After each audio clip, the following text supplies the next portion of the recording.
Hello Katden followers and Katden lovers, abay Miss Catherine Bernardo tahasang tinanggihan ang offer ni Direk Loren Jogi kay Miss Catherine. Ang lahat ng yan, but before that, if you haven't subscribed yet to my YouTube channel, please don't forget to like, share, and subscribe at hit mo na rin ang notification bell for more showbiz updates. Bago tayo of course magpatuloy sa ating updates for today's video, ay nais ko po muna magpasalamat sa lahat ng mga legit viewers, subscribers, tang lahat ng mga legit na lagi pong nanonood, sumusubaybay sa mga updates po natin. Thank you so much sa inyong panonood. So, number one good news about Katden, dahil mula po nang naipalabas ang Hello Love Again sa Taiwan last January 10, 2025, ay isa ang Hello Love Again sa top 3 movies sa Taiwan na talaga namang pinapanood ng maraming mga Pinoy, maging ng ilang mga residente po ng Taiwan. Talagang pong may curiosity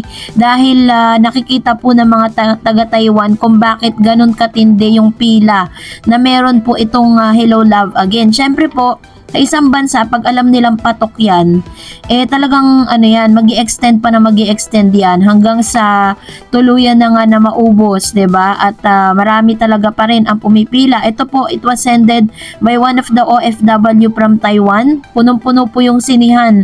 Talagang marami pong nagpapa-black screening, at the same time, may mga regular viewers din po na talagang pumupuno ng isang schedule ng theater. Kaya naman talagang kinongratulate ng buong pamunuan ng Hello Love Again, ABS-CBN, and GMA Pictures dahil hanggang sa ngayon ay namamayagpag pa rin ang Hello Love Again sa ibang bansa. And of course, inaasahan din natin na may mga bansa pa po na mapapanood ng Hello Love Again dahil po sa talagang most anticipated and most watched movie talaga ng taon itong Hello Love Again, knowing na marami pong mga Filipino movies na nakahilera ngayon dahil po sa Metro Manila Film Festival, pero ang Hello Love Again pa rin ang pinipili, kaya congratulations. At ngayon pag-usapan natin ito dahil pagpasok pa lang po ng taon ay meron na po mga bumabanderang balita na kung saan si Direk Jogi ay inoperan di umano itong si Miss Catherine Bernardo to have a project with Daniel Padilla. Kung matatandaan niyo po, si Daniel Padilla po ngayon ay napapanood po yung kanila pong yung kanilang serye na Incognito, nang ibig sabihin is hindi na-recognize, parang ganun yun and may mga balita po o mga article na naglalabasa na tila bagay itong si Direk Loren Jogi ay nais pong buhayin ang tambalin ni Catherine Bernardo and Alden Richa ay ni Miss Catherine and Mr. Daniel Padilla. Pero base po sa source, ang number 1 tumanggi dito yung mami mismo ni Miss Catherine na si Mama Min. Parang alam ni Mama Min na hindi pa ready yung kanyang anak para po sa to do a projects with Mr. Daniel. Lalo na ngayon, si Daniel po parang unti-unti pa lang niyang pinipick up yung sarili niya pagkatapos niyang malugmok dun po sa breakups nila nitong si Miss Catherine dahil talagang na red flag po siya Ang dami niya kasing red flags at ang dami nagalit sa kanya matapos lumabas yung cheating issue. At the same time, parang gusto pa ni Mama Min ngayon na mas endorsement muna ang unahin ni Miss Cat kasi dumaan siya sa katakot-takot na pagod sa HLA. At alam niya po yung alam niya kung ano yung kapasidad ng anak niya. And alam naman natin na one teleserye and one movie lang siya by year. At ang talagang inaasahan nating lalabas na movie ngayon ni Miss Catherine ay yung Elena 1944. Kaya naman yung offer po ni Direk Loren Jogi ay kanselado at hindi po yun tinanggap ng kampo ni Miss Catherine. Number 1, because yun nga makasama niya yung ex niya, sigurado naman. And number 2 is talagang may naka-ready na pong movie, which means na talagang pahinga siya this year. Teleserye lang ang kanyang aasikasuhin at mga endorsement. So, pinag-uusapan din na maaaring sige Alden Richards sa makatambal nito sa teleseryeng gagawin. Kasi yun po yung napag-usapan ng dalawang malalaking network. So, mag-abang-abang na lang po tayo. And for that, magbasa tayo ng mga reaction ninyo. Sabi ni Lorena Alay, ako sa totoo lang hindi talaga ako susuporta kasi inaway ng daddy ni Nadine noon si Catherine. Dahil mas sikat si Catherine kaysa anak niya. Iba yung ugali ni Nadine kay Kat. May pagkamayabang at pati yung papa niya sumasali, wala namang ginawang masama si Kat sa kanila. Actually, ako po hindi ko nabalitaan to ha, na parang nag-away or inaway. Baka po sa social media kasi dati hindi naman talaga ako ganun ka hook dito kay Miss Kat sa mga nangyayari sa kanya. Ngayon na lang talaga dito kay Alden eh. Sabi ni Miss Arminia Mangila, si Alden at Nadine, malaki ang kikitain pero hindi nila maaabot ang HLA. Hindi aabutin ng bilyon. Siguro malapit lang sa bilyon. Magaling si Nadine pero sa ugali di namin alam kung katulad din siya ni Kat, si Alden at Kat. Kasi pare silang mabait kaya gustong gusto sila ng tao magaling at matalino lalo na si Catherine. Ayan.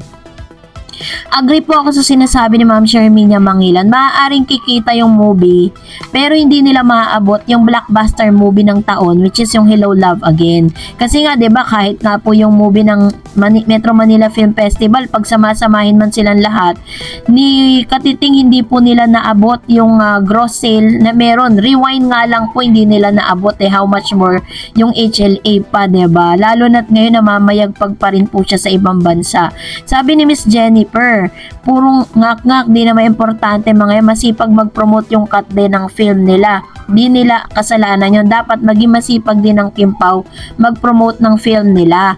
Sabi ni Ma'am si Teresita, Ma'am Darren's March 26 ang showing ng Kim Pao, 'di ba? Birthday ni Kat 'yun, paswerte. Ayan. So, katulad ng sinabi ko po a while ago with other updates na wala pong kinalaman yung birthday ni Miss Catherine. Doon po na baka nagkataon lang talaga na yun yung available slot na pwede po nilang ilabas yung movie. Sabi ni Sir Ren, hi Miss Darrens, good day sa lahat ng subscriber, followers ng iyong channel.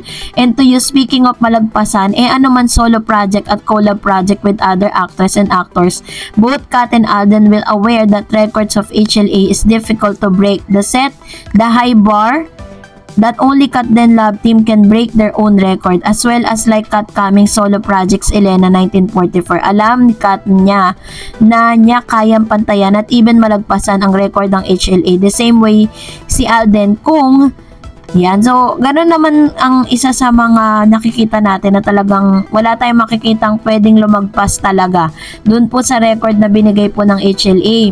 Kaya nga kung paano natin sinuportahan yung HLA or Hello Love Again, gano'n din natin supportahan yung upcoming solo project ni Miss Kat. And sabi niya, in record ng HLA, same way ni Alden, kung sakaling mag-push through ang collab with Nadine and Ann, only Kat then can break their own record. Lalo na kung matuloy yung gusto ni Direk Cathy na magkaroon ng part 3, ang sequel ng HLG. Ito lang yung nakikita kong possible movie na pwedeng mag-break ng record ng HLA. Yan. So, tama naman po yung assessment ni Sir Renato Asaya na possible po yan na kahit anong movie, ang makaka-break lang talaga niyan si Catherine at si Alden Richards. Totoo yan.